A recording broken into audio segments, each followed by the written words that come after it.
छत्रपति शिवाजी महाराज की मृत्यु के बाद औरंगजेब ने मराठा साम्राज्य पर आक्रमण करने का निर्णय लिया था। छत्रपति शिवाजी महाराज की सटीक गुरिल्ला चाल के कारण मुगल सेना पहले से ही परेशान थी। इसीलिए औरंगजेब अपनी सेना का मनोबल बढ़ाना चाहता था। शिवाजी तो मर गया, अब देखो उसका मराठा साम्राज्य मैं कैसे मिटा देता हूँ, लेकिन मेरे सरदारों का मनोबल मुझे बढ़ाना होगा। और शिवाजी वो डरावनी सैयदी हमें सोने नहीं देती। मुझे एक ऐसा किला ढूंढना पड़ेगा जिसे आसानी से जीता जाए, ताकि मेरे सैनिकों का मनोबल फिर से बढ़ जाए और फिर मैं उस शिवा का सब साम्राज्य खत्म कर दूंगा। औरंगजेब अपने प्रमुख सरदारों को परामर्श के लिए बुलाता है। सरदारों, बताओ हमें हमारी मुगल सेना का मनोबल बढ़ाने के लिए कौन से किले को चुने जो हमें आसानी से हासिल हो जाए। सब मुगल सरदार सोच में पड़ जाते हैं। तभी एक सरदार औरंगजेब से बोलता है, नासिक के पास एक किला है रामसेज, जो बहुत छोटा किला है और उस पर केवल 600 मावले हैं। इस किले को हमारी सेना आसानी से हासिल कर सकती है और उससे हमारी सेना का मनोबल भी बढ़ जाएगा। औरंगजेब को सुझाव अच्छा लगा, लेकिन ऐसी मुहिम पे किसे भेजा जाए, इसी सोच में औरंगजेब था कि उसे अपने सरदार शहाबुद्दीन की याद आई और फिर औरंगजेब ने शहाबुद्दीन को बुलाने को कहा। शहाबुद्दीन औरंगजेब के दरबार में पहुंचा। आओ मेरे जाबाज शहाबुद्दीन, मैं तुम्हारे आने कहा था। मैं तुम्हें एक बहुत बड़ी जिम्मेदारी सौंप रहा हूँ। तुम्हें उस शिवा का रामसेज किला जीत कर लाना है। मेरे लिए आप देखोगे? ये भी कोई पूछने की बात है गुरु? ये छोटा सा किला कितनी देर तक हमारी फौज के सामने टिक पाएगा? आप मुझे पूरा मराठा साम्राज्य मांगते हो तो भी मैं आपके कदमों में रख देता। मैं ये किला आपको 2 दिन के अंदर जीत कर दिखाता हूँ। वाह वाह वाह, आपके हौसले से हम खुश हुए। हमें आपसे यही उम्मीद थी। शहाबुद्दीन, बस वो किला एक बार हमारे हाथ लग जाने दो, फिर वो शिवा का मराठा साम्राज्य हम नेस्तनाबूद कर देंगे और उस किले की जिम्मेदारी भी आपको सौंपी जाएगी। शहाबुद्दीन, कुछ दिन पहले आप में से बहुत शिव भक्तों ने महाराज के गौरवोद्गार कई वीडियोस हमें भेजे थे। जैसे हमने कहा था, तो आज वो वीडियोस आपको इस वीडियो में देखने मिलेंगे। शहाबुद्दीन अपने साथ एक मुगल सेना, हाथी, तोप और सब कुछ ले गया। किले पर पहुंचने के बाद उसने किले को चारों ओर से घेर लिया और मराठों को किला मुगलों को सौंपने को। और शहाबुद्दीन को कहा पता था कि वहां पर छत्रपति शिवाजी महाराज का एक महान योद्धा है जिसका नाम था सूर्याजीत जेधे। सरदार, मुगलों ने तो हमें चारों ओर से घेर लिया है और उनकी फौज भी बहुत ज्यादा है। हमें इस वक्त क्या करना उचित होगा? डरो मत, जो डरता है वो मराठा नहीं होता। और छत्रपति शिवाजी महाराज ने तो हमें बहुत कुछ सिखाया है। उनके पास तो हाथी बहुत कुछ है, लेकिन हमारे पास आई भवानी का आशीर्वाद है। अब वही हमारी रक्षा करेंगे। बोलो हर हर महादेव।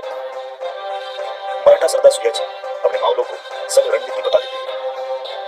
सैनिकों, हमें एक किला अभी और इसी वक्त जीतना है। कुछ भी करो और ये किला मुझे पेश करो। जी हुजूर, जी हुजूर, जी हुजूर। मुगल सैनिक किले पर चढ़ाई करने लगते हैं। चलो इन पर पत्थरों से हमला करो, कोई किसी का बचना नहीं चाहिए। हर हर महादेव। उसी वक्त मराठे ऊपर से जोर से पत्थरबाजी करने लगते हैं। भागो भागो भागो भागो। इससे मुगल सैनिक डर जाते हैं और वापस भागने लगते हैं। हुजूर, मराठे ने पत्थरबाजी चालू कर दी और उनके पत्थर तो हमारे सैनिकों की जान ले रहे हैं। अब क्या किया जाए हुजूर? अरे ये मराठे तलवारों से नहीं पत्थरों से खेल रहे। हमें कुछ तो करना होगा। हुजूर, हुजूर मेरे पास एक तरकीब है, शायद आपको पसंद आए। हुजूर, हम कल सुबह सुबह इन मराठों पर तोपों का धावा कर देंगे, फिर ये किला सिर्फ 2 घंटे में हमारे कब्जे में आ जाएगा। शहाबुद्दीन को यह सुझाव अच्छा लगा। उसने हामी भर दी और मुगल सैनिकों को आदेश दे दिया। जब रात में मुगल सैनिक सो रहे थे और किला जीतने का सपना देख रहे थे, तभी कुछ मराठी मावले किले से नीचे आए और सोए हुए मुगल सैनिकों पर हमला कर दिया। भागो भागो भागो भागो। बहुत सारे मुगल सैनिक मारे गए और मराठी बस यही बेकार होने वाले थे। उन्होंने मुगल सैनिकों का सब राशन लूट लिया और किले में लेके गए। फिर अगले दिन, चलो तोपें तैयार करो और हमला करने के लिए तैयार हो जाओ। जब मुगल सैनिक तोहफे चलाने जा रहे थे, तभी उन पर तोफगोलों की बारिश होने लगी। सब मुगल सैनिक डर गए और इधर उधर भागने लगे। क्या हो रहा है किसी के समझ में नहीं आया। तभी तोफखाने के प्रमुख ने आदेश दिया, अरे अरे ये क्या हुआ? चलो चलो तोपे पीछे ले लो। ये मराठी कौन सा पानी पीते हैं? अरे मराठों के पास तोपे नहीं थी ना, फिर उन्होंने तोपे कहां से लाई? पहले पत्थर और आगे तोप खोले। मराठों के पास तोपे नहीं थी, लेकिन उनके पास दिमाग है। उन्होंने लकड़ी की तोप बनाई। वो सब ठीक है, लेकिन उनके पास तोप गोले कहां से आ गए? हुजूर, कल रात मराठों ने हम पर हमला किया था। उसी वक्त वो सब लूट के ले गए थे, हमारा राशन भी और तोप गोले भी। अरे क्या मुसीबत है? तोपे आगे करे तो मराठों की तोपे आ जाती है और तोपे पीछे ले तो किले तक हमारी तोप के गोले पहुंच नहीं पाते। अरे करे तो क्या करे, कैसे लगी कहानी अभी आगे भी है। तब तक कमेंट में जाके जय रामशेष टाइप करके हमारा हौसला बढ़ाइए और रामशेष का पराक्रम जल्दी अपने व्हाट्सएप ग्रुप में शेयर कीजिए। अब देखते हैं आगे फिर क्या हुआ। शहाबुद्दीन परेशान हो गया। क्या किया जाए उसे समझ नहीं आ रहा था। बहुत सोचने के बाद उसे एक तरकीब सूझी। उसने दिमाग लगाया और अपने सैनिकों से कहा, सैनिकों, हम एक किले की ऊंचाई इतना लकड़ी का बुरुज बनाएंगे और उस पर हम हमारी तोपें खड़ी कर देंगे ताकि हमारी तोप गोले आसानी से किले तक पहुंच जाए। चलो हम ऐसा ही करते हैं। शहाबुद्दीन ने लकड़ी का बुरुज बनाने का हुक्म दे दिया। धीरे धीरे बुरुज खड़ा होने लगा। सरदार, ये मुगल लकड़ी का बुरुज बना रहे हैं ताकि उस पर उनकी तोपें खड़ी करके हम पे हमला करने में आसानी हो जाए। अच्छा, तो अब उन्होंने ये तरकीब ढूंढ के निकाली। कोई बात नहीं, उन्हें बुरुज बनाने दो। हम बुरुज बनाने तक इंतजार करेंगे और फिर हम उन्हें देख लेंगे। आगे बढ़ने से पहले आपको बता देना चाहता हूँ कि आज आपके लिए बहुत बड़ी खुशखबरी लेके आए, तो पूरा वीडियो जरूर देखें। 2 महीने में बुरुज खड़ा हो गया। शहाबुद्दीन बहुत खुश था। उसने उस बुरुज पर अपने 500 सिपाही खड़े कर दिए और तोहफे उस पर चढ़ा दिए। अब शहाबुद्दीन आंखें खुली रखकर किला जीतने का सपना देखने लगा और इधर सूर्य जी का दिमाग अलग तरफ दौड़ रहा था। सुनो मानो, मुगलों का वो लकड़ी का बुरुज खड़ा हो गया है, हमें उसको तोड़ना होगा। अब मेरी रणनीति सुनो। समझ में आया? काम पे लग जाओ। ठीक है सरदार, बोलो हर हर महादेव। जब मुगल सैनिक थक कर सो रहे थे, तभी कुछ मराठा सैनिक किले से नीचे उतरे और उन्होंने वो लकड़ी का बुरुज बारूद लगाकर उड़ा दिया। अब मैं क्या करूं? इन मराठे ने तो हमारी हर तरकीब नाकामयाब कर दी। अब मैं शहंशाह औरंगजेब को क्या मुंह दिखाऊं? उनसे क्या कहूं? 2 साल हो गए। औरंगजेब रोज की हार सुनकर गुस्से से लाल पीला हो रहा था और एक दिन औरंगजेब ने शहाबुद्दीन को वापस बुला लिया और शहाबुद्दीन औरंगजेब के दरबार में हाजिर। अरे शहाबुद्दीन, तुम्हारा एक दिन कितने सालों का होता है? तुम तो एक दिन में किला जीत कर लाने वाले थे। आज 2 साल हो चुके। लानत है तुम पे। माफ करो हुजूर, हमने हर तरकीब आजमा के देखी, कुछ काम नहीं आया हुजूर। मैं बहुत शर्मिंदा हूँ। होना भी चाहिए, इतनी बड़ी हार लेकर आए हो वापस। अब क्या करें? किसे भेजा जाए? मैं जाता हूँ हुजूर और जीत कर लाता हूँ किला। बहादुर खान तुम तो नाम से ही बहादुर हो। हमें यकीन है कि तुम वो किला जीत कर लाओगे। इस वक्त बहादुर खान अपने साथ 20,000 मुगल सेना, हाथी, तोप और सब कुछ ले गया। जब भी बहादुर खान किले पर हमला करता या किले पर चढ़ने की कोशिश करता, मराठे मावले उन पर पत्थरों से हमला करते। उस पत्थरबाजी में बहुत से मुगल सैनिक अपनी जान गंवा बैठे थे। मराठे कभी रात में हमला करते, कभी रास्ते में उनका राशन लूट लेते। बहादुर खान पूरी तरह से परेशान हो चुका था। 4 साल बीते, फिर भी मुगलों को जीत गया किले पर चढ़ना तक हासिल नहीं हुआ। फिर बहादुर खान ने एक तरकीब लगाई। उसने अपने सैनिकों के बीच में से 200 ऐसे सैनिकों को चुना जो किला चढ़ने में माहिर थे। सुनो सैनिकों, ये 200 सैनिक छोड़ के बाकी सब सैनिक सामने से हमला करेंगे। इन मराठों को ऐसा लगना चाहिए हमारी सारी फौज सामने से हमला कर रही है। उसी वक्त जब सब मराठे हमारे साथ लड़ने में व्यस्त होंगे, ये हमारी 200 जाबाज सिपाही किले के पीछे से चढ़ाई करेंगे और मराठों पर पीछे से वार करेंगे। ये सुनकर सभी मुगल सैनिक खुश हुए और उन्हें लगा अब बस किला हमारे कब्जे में आ जाएगा और हम चैन की सांस ले पाएंगे। जी हुजूर, जी हुजूर, जी हुजूर। जी हुजूर। मुगल सल्तनत जिंदाबाद रहे। मुगल सल्तनत जिंदाबाद रहे। मुगल सल्तनत जिंदाबाद रहे। मराठों सुनो, ये बहादुर खान नई चाल चलने वाला है। ये मुगल कभी भी सामने से आकर नहीं लड़ते।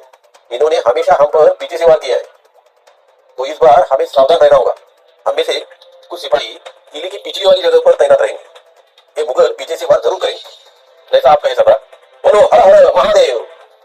और बहादुर खान ने अपनी चाल चली। 200 मुगल सैनिक छोड़ के सभी किले के सामने खड़े होकर लड़ने लगे और पीछे से 200 सिपाही किले पर चढ़ाई करने लगे। मराठों ने फिर से पत्थरबाजी चालू कर दी और जब वो 200 मुगल सैनिक पीछे से चढ़ते चढ़ते आखिरी छोर तक पहुंचे, मराठों ने उनकी रस्सी काट डाली। सभी मुगल सैनिक जोर से जाकर नीचे गिरे। जब ये बात बहादुर खान को पता चली, उसने अपने आगे के सैनिकों को पीछे होने का आदेश दे दिया। ये भी चाल मराठों को समझ में आई। ये मराठे कौन सा पानी पीते हैं? इनका दिमाग तो घोड़े से भी तेज भागता है। क्या मुसीबत है? तभी एक दिन एक मुगल सैनिक बहादुर खान से बोला, हुजूर, मुझे लगता है इन मराठों की मदद कोई भूत कर रहा है। नहीं तो हमारी इतनी बड़ी फौज के सामने ये मराठे टिक ही नहीं सकते और इन्हें हमारी चाल का भी कैसे पता चल जाता है। मतलब क्या कहना चाहते हो? मुझे लगता है हमें किसी मांत्रिक की मदद लेनी चाहिए। मैं ऐसे एक मांत्रिक को जानता हूँ जो इन भूत प्रेतों को वश में करता है। आप कहें तो उसे अभी हाजिर करता हूँ। बहादुर खान को उस पर यकीन हो गया और फिर उसने मांत्रिक को हाजिर करने को कहा। ठीक है, उसे अभी इसी वक्त हाजिर करो। देखो मंत्री, तुम्हारा जो भी नाम है, मुझे किला किसी भी हाल में जीतना है। तुम्हें जो चाहिए वो मिल जाएगा। बस एक किला मुझे मेरे कदमों के नीचे चाहिए। अरे हुजूर, आप कोई भी चिंता मत करो, मेरे पास तो बहुत जालिम इलाज है। उसके सामने तो कोई भी टिक नहीं पाया। तो ये मराठे और ये किला क्या चीज है? आप बस मुझे एक 100 तोले का सोने का नाग बना दीजिए, फिर देखिए मेरा कमाल। उस नाग के साथ किले पर चढ़ाई करेंगे और फिर उस किले पर चुटकी में कब्जा कर लेंगे। बहादुर खान बहुत परेशान हो गया था, इसलिए मांत्रिक जो भी कुछ कह रहा था उसने सब मान लिया। ठीक है, जैसा ये मांत्रिक कह रहा है वैसा ही किया जाए। सोने का नाग बनाया गया और फिर उसके बाद किले पर चढ़ाई की शुरुआत हुई। सबसे आगे मांत्रिक था और उसके पीछे बहादुर खान और मुगल सैनिक। वो सब चढ़ाई किए जा रहे थे। किले का आखिरी छोर चढ़ने ही वाले थे, तभी महादेव! एक पत्थर लगकर मांत्रिक एक तरफ और उसका नाग एक तरफ। ये देखकर अरे भागो भागो, फिर से मराठों ने कोई काला जादू कर दिया, मांत्रिक भी मर गया, भागो भागो। ये मांत्रिक का भी काला जादू नहीं काम कर रहा, हमें कुछ अलग करना पड़ेगा। हुजूर, क्यों न हम इनको आने वाले राशन के हर रास्ते पर पहरा लगाएं, इससे ये मराठे भूखे रहेंगे और भूख के कारण लड़ भी नहीं पाएंगे। बहादुर खान को यह सुझाव अच्छा लगा और उसने किले पर जाने वाले राशन के सभी रास्तों पर पहरा लगा दिया।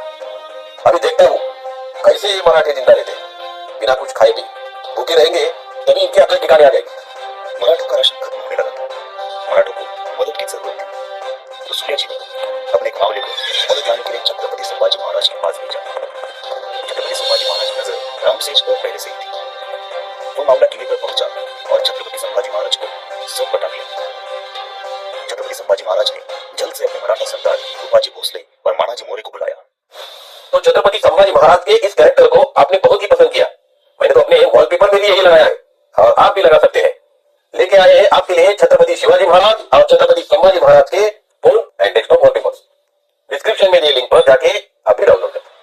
रामसेज पर मुसीबत आ गई, उनका राशन खत्म होगा, बिना खाए हमारे मामले कैसे लड़ेंगे?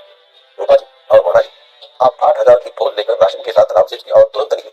आप चिंता न करें महाराज, हम आज ही रामसेज की ओर निकलते हैं। रूपाजी भोसले और मानाजी मोरे ने किले तक पहुंचने का बहुत प्रयास किया, लेकिन वो असफल रहे। बहादुर खान ने जगह जगह पर अपने सैनिक खड़े करके रखे थे, फिर भी सूर्या जी और उनके मामले रुकने को तैयार नहीं थे। बेचारा बहादुर खान पहले से ही परेशान था, इसलिए किला जीतने के लिए कुछ भी कर सकता था। उसने एक दिन किले के सरदार सूर्या जी को मुगलों के साथ शामिल होने का न्योता दिया। उसने खत लेकर एक मुगल सैनिक को भेजा। मराठों ने उस मुगल सैनिक को पकड़ लिया और उससे वो खत छीन लिया और सूर्या जी ने अपने एक मावले को खत पढ़ने को बोला। देखो, सूर्या जी का ये किला आज नहीं तो कल हमारे कब्जे में ही हो जाएगा, तब हम तुम पे कोई रहम नहीं दिखा सकते। तुम्हारी भलाई इसी में है कि तुम हमारा साथ दो और मुगल सल्तनत में शामिल हो जाओ। बादशाह तुम पर बहुत खुश होंगे और इस किले के सरदार तुम ही रहोगे। ये खत पढ़कर सूर्या जी जोर से हंसने लगे और उन्होंने उस खत का जवाब लिखा और उसी मुगल सैनिक को खत के साथ वापस बहादुर खान के पास भेज दिया।